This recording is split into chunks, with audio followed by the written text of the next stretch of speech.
ఇంతసేపు ఇంతమంది వచ్చారంటే అది గదరన్న మీద అభిమానం కావచ్చు, ఏ టైం పాస్ కూడా కావచ్చు.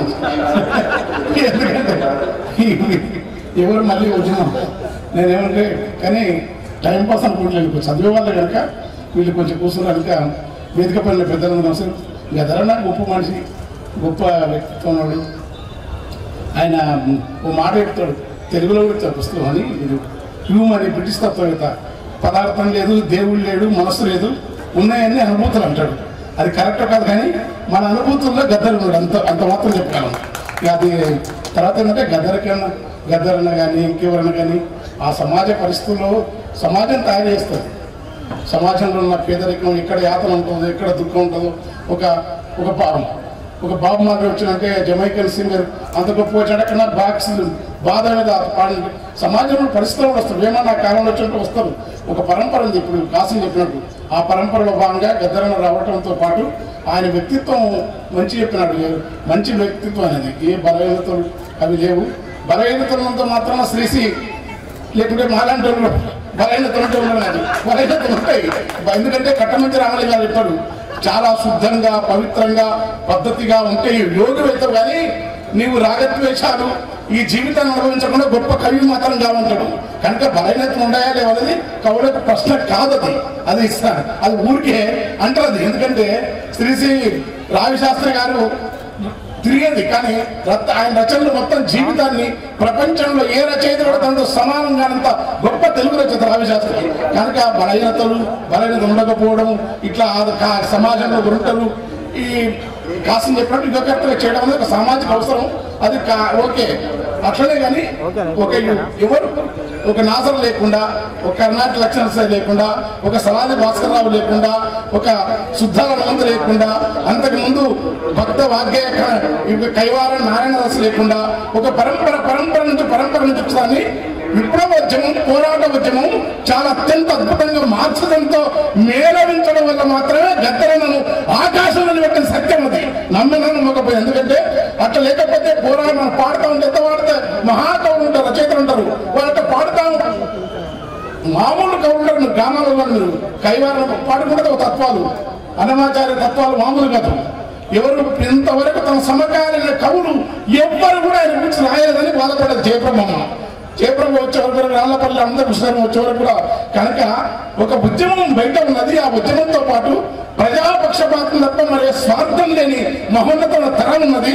అప్పుడు శ్రీశ్రీ లాంటి మహాకవి కానీ గద్దరన్న ఉండపాటు వాడుతుంటే వాళ్ళ కవిత్వాన్ని, వాళ్ళ పాండిత్యాన్ని, వాళ్ళ యొక్క ప్రామాణిక లక్షణ శాస్త్రాలను అభ్యసించడాన్ని పక్కకట్టి ఇది నా కవిత్వాన్ని వాళ్ళ పాటలు పాడినారు. దానికి మూలం సమాంతరంగా చెరబండరాజు పాటలు కూడా ఉన్నాయి. ఒక విప్లవోద్యమ చరిత్ర ఉంది. అది మేము ఉన్నామా లేవని వేరు కానీ ఖచ్చితంగా అప్పుడు మా మాస్టర్ తినడు ఎర్రజెండాలు అంటాడు. మరి అప్పుడు ఉన్న చరిత్రలో ఎర్రజెండా లేకపోతే మాకు ఈ భూమి మీద ఇవ్వడే అవకాశమే లేదు. ఇప్పుడంటే అన్ని ఉన్నాయి, ఇప్పుడు అన్ని ఉన్నాయి. పొట్ట కాదు, బయట నిలబడితే కష్టం, మాట్లాడితే కష్టం. ఏం మాట్లాడు దొరలు చూసి తమ కాళ్ళ చెప్పులే చేత బట్టి నాయన బాంచనంటుని దాసునంటే మరి అనిగిమనిగినల్లో నాయన అట్లాంటి బానిసత్వం తెలంగాణ ఉన్నది. అప్పుడు మరి ఆ గిరజెండ మంచిదో చెడ్డదో ఉన్నది కనుకనే మేము పాటలు రాస్తే మాకేం పాటలు. గద్దరన్న పాట రాయడం లక్ష్యం స్వాభావికమైన కవలకు ఉండటంతో పాటు సమాజ స్థితిని రాజేస్తుంది కనుక ఈ ప్రజల లేకుంటే ఇంకోటి రాస్తుండే రామాని దయారాక అట్లా వాడుతుండే. వార్తలు ఏ కవిత వాడతారు. ఇది లేకపోతే దేవుని వాడితే అందులో దేవుని ఈ కోపం అంతా దేవుని చూపిస్తారు. ఇది నిధి చాలా సుఖమా రాముని పదసేవ సన్నిధి త్యాగరాజస్వామి అన్నట్టు లేకుంటే ఇట్లా వాడతారు కనుక గద్దరన్న ఎప్పటికీ గెలుపు మంచి మనిషి. ఆయనతో నాకు అనుబంధం ఉంది. ఎర్రజెండానా, అంబేద్కరిజమా, బసవేశ్వరుడు అది కాదు. మొత్తంగా సమాజం, ప్రపంచం నిత్య చలనశీలమైన ప్రపంచంలో కవులు, కళాకారులు వాళ్ళ పాత్ర నిర్వర్తించాల్సిందే. కాలం ఒక నదిగాను భావించి చూస్తే కదలిపోయే అరలు ఈ బ్రతుకులన్నీ ఎవరు ఉన్నా లేకపోయినా కానీ ఈ నదిని ఆనుకుని ఆశ ఉంటుంది అంటే ఇంద్రగంట శ్రీకాంత్ శర్మ. కనుక ఈ ప్రవాహంలో ఇది మొదటిది కాదు, ఈ ప్రవాహ నది. ఈ నది ఎక్కడ ఉంటుంది? నీళ్ల నదికి. దీని ప్రవాహం చాలా ఉదాత్తమైంది. దూరగల్లా ఉంటుంది. దాని ప్రవాహం అనేది పీడిత ప్రజల పక్షపాతంతో పాటు ప్రజాశ్రమతో పాటు ఖచ్చితంగా ఆయనకు తెలియకుండానే అలంకార శాస్త్రాలు చదవకుండా అలంకారయుతంగా కవిత్వం రాసినవాడు గద్దరు. అది గద్దరు గొప్పతనం. ఏ అలంకారం చదవలే, కానీ స్వాభావికంగా ఆ సారిని కూడా అనుకున్నట్టు తను అనుకోలేదు. దానికి బి నరసింహరావు లాంటి మహాత్ముడు మీరు ఎంత రాసినా ఎటెప్పటి రాస్తే కాదు, రాసుకుంటూ పోతే బి నరసింహరావు వచ్చి కూర్చొని ఇది ఆర్ట్ లవర్స్, వెస్టర్న్ రైటర్స్ వాళ్ళని వీడిని పెడితే గద్దరు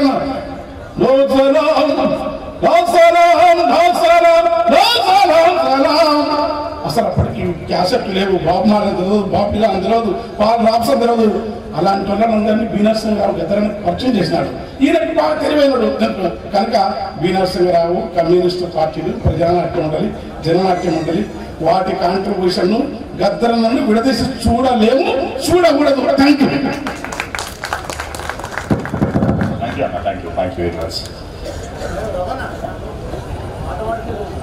పాట ఇంకా నా పాట పాడాలని కోరుకుంటున్నా జనాలు.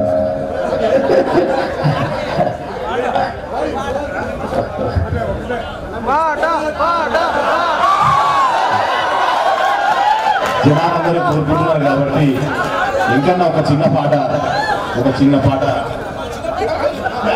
పెద్ద పాట పాడతాడు. చిన్న పాటలు ఉన్నాయి కదా అన్న దగ్గర.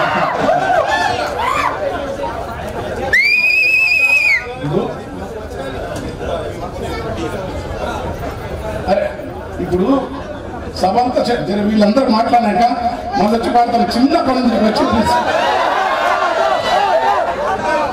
పాడు వాడింది పాట, నా పాట ఫస్ట్ వాడింది కూడా.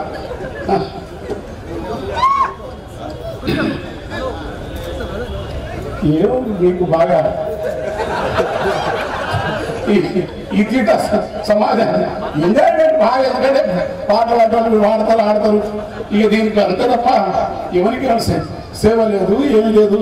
ముఖ్యంగా ఏంటంటే దేశం అంతా ఏ పరిస్థితులు ఉన్నావని వాటిలో నేను నా శక్తి కూడా లేదు. కానీ ఎందుకంటే మీరు నా కొంచెం ఒకటే చల్లం బాగా పని చేసుకుంటా. నాకు నోటి కూడా వచ్చే కాలం లేకుండా అయిపోయింది. సరే ఒకటే చిన్నదే వాడతారు. అదే మొత్తం మీ టైం అంతా అయిపోతే అయిపోతుంది. ఇప్పుడు నేను ఎక్కడ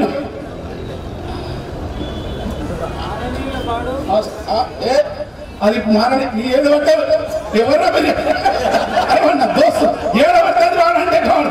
ఇప్పుడు కూర్చున్నదంతా ఇల్లేము మాననీయులు సాహిత్యంగా ఇప్పుడు అందరూ ఉంటాడు. అంత కథ కూడా వచ్చు. అడవంగా రాయడం ఎంత రాసినంత ఇవ్వలేము. దాన్ని సపరేట్గా గోరటెక్కల ప్రోగ్రాం పెట్టుకోండి, ఓ డోలకు తబలా మధ్యలో పెట్టుకోండి, సంగీతం పెట్టుకోండి. అప్పుడు అసలు మా పాట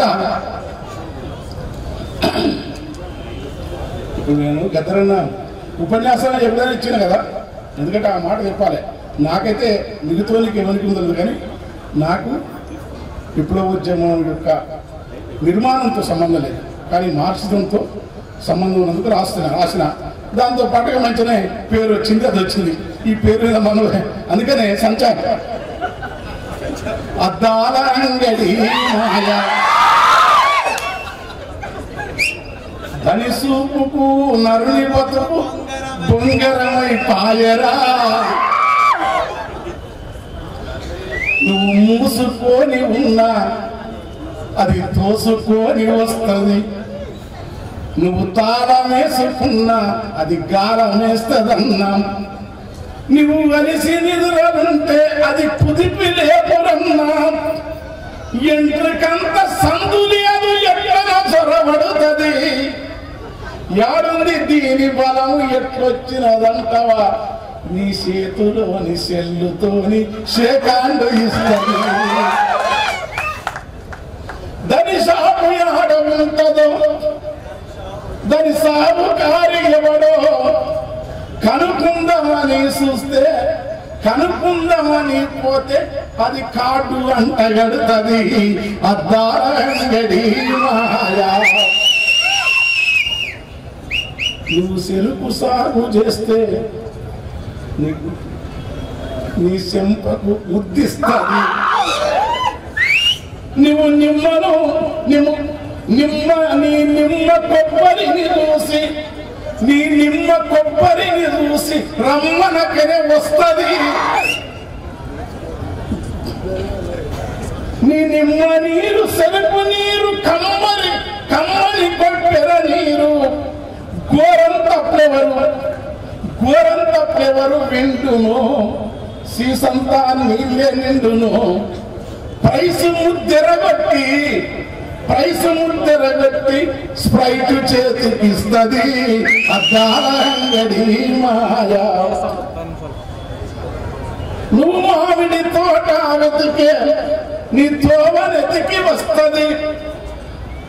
బాగా కవిత్వం రాసుకుని బాగా కూర్చొని నేను కూడా రాసుకుంటా. ఎట్లా అనంత కాంతి పుంజములతో పాడుకో. నేను సొంతం రాసుకుంటా. అది ప్రపంచానికి అడదు గద్దరడు. నువ్వు మామిడి తోట వెడితే తోవనెతికి వస్తుంది.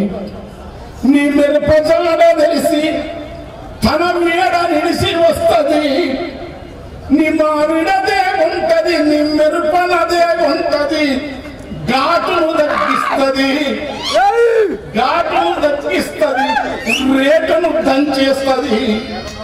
సాసు ప్యాకు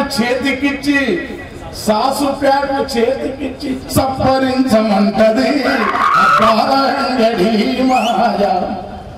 ఇది సామ్రాజ్యవాదం అంటే ఎవరికి అర్థము కాదు.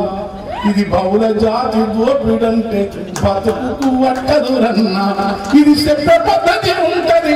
ఇది హోల్సేల్ మాలంటే అది తెలుగు ఎట్లా వాడాలో తెలిపినోళ్ళు ఎవరురా? ప్రజాకవి వేమను తొలుత మన అన్నమయ్య, నాసడు మన గద్దరన్న, సుద్దాల హనుమంతులు గురజాల మొదలుకొని జనమును నమ్మిన వారను అద్దారంగడి మాయ అనే పరము ముట్టుట కొరకు నీవు ఏమి చెయ్యవద్దు. అన్నిటినీ మరిసిపోయి అట్లా తిరుగుకుంటా పోతే ఆ పాట అదే వస్తుంది. నువ్వు లోన కూసోని చేవేంద్రుడు మమ్మట్టుని ఆనందవర్ధనుని కుంతకుని వక్రవస్తుని అన్ని చదివితే అప్పుడు కలరించే పద్యమని ఉత్పల చందము కంద పద్యాలు వస్తే ఎవనికి చదివిలు అనబెడతారు. పాట మంది శక్తులకు మాటలు నేర్పెను, లొత్తి మాడులకు యుద్ధము నేర్పెను. గడిల నుండి జులుమును ధరిమిన గెరిల్ల దండకు గుండె కాయరా. దండకరణ్యపు కొండల పైన పండు వెన్నెలై కాసిందెవరు? గద్దరు పాటై కాసింది. అది గద్దరు పాటై. ఒక్కటే చరం వాడి పని చేస్తా. నీ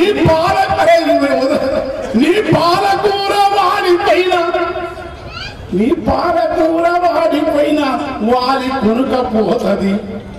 నీ టమాట కుళ్ళిపోయిన మా యాకుపోయిన మిత్రుడు నీ టమాట కుళ్ళు పరవ ఉంటాడు. కాళ్ళ నొప్పులు వచ్చాయి.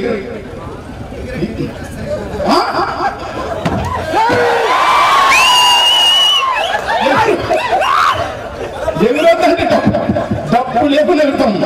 ఎందుకంటే అన్ని ప్రమాణాలను అన్ని గోడలు కూలగొడితేనే వాడు నిజమైన కవివాడు.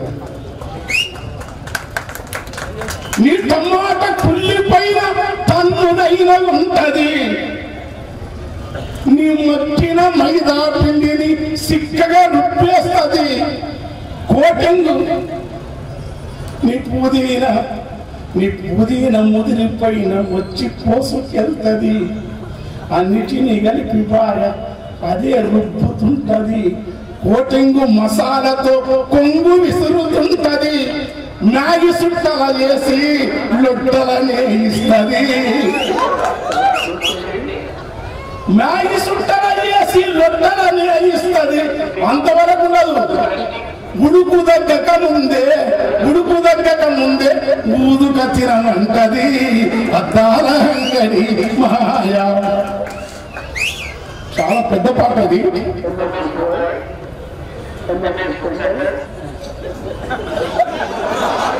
ఎట్లంటే జాతర ఆంధ్రలో ప్రబలైతాయి. చింతామణి నాటకాలు వస్తుంటది అద్భుతంగా. చింతామణిలో బిలోమన్ గారు చాలా సీరియస్గా వస్తాడు. అక్కడ జాతరలో ఇప్పుడు స్వామివారు ప్రభగెంతులు అంటాడు, ఈ రెండు మధ్యలో పంచాది. అందుకని బుక్పేరు కూడా జాతరలాగా మహత్తరమైన తిరునాళ్ళలాగా మార్చిన గౌరన్న వచ్చిందే వాళ్ళందరి కోసం. చక్రపాణి గారు ఆ గౌరన్న రాత్రి కూడా మన గడవకుండా చాలా చాలా దూరం పోతున్నారని ఈడ పట్టుకోవాల్సిన సంగతి తెలవాలని వచ్చిన నేను. తర్వాత కాసిం భాయ్ అందరూ మన చేస్తారు. తర్వాత వచ్చినప్పటికీ మా అప్పసూరి కనుక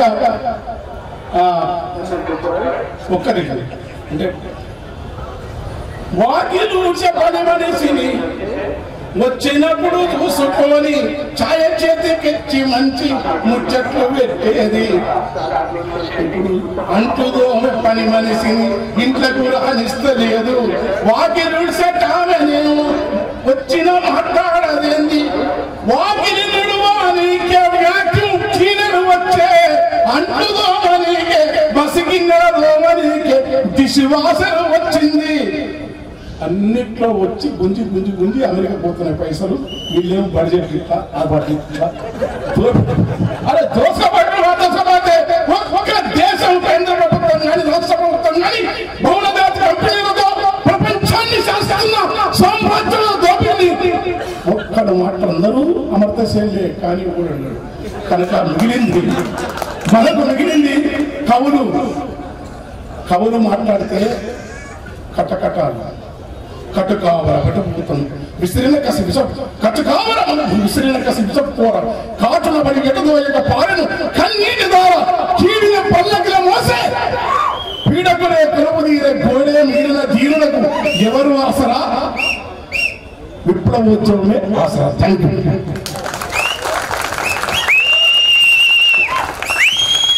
థ్యాంక్ యూ. ఇంకా వేదిక మీద కూర్చోండి, మీకు చిన్న సన్మానం సత్కారం ఉంటుంది ప్లీజ్. Thank you.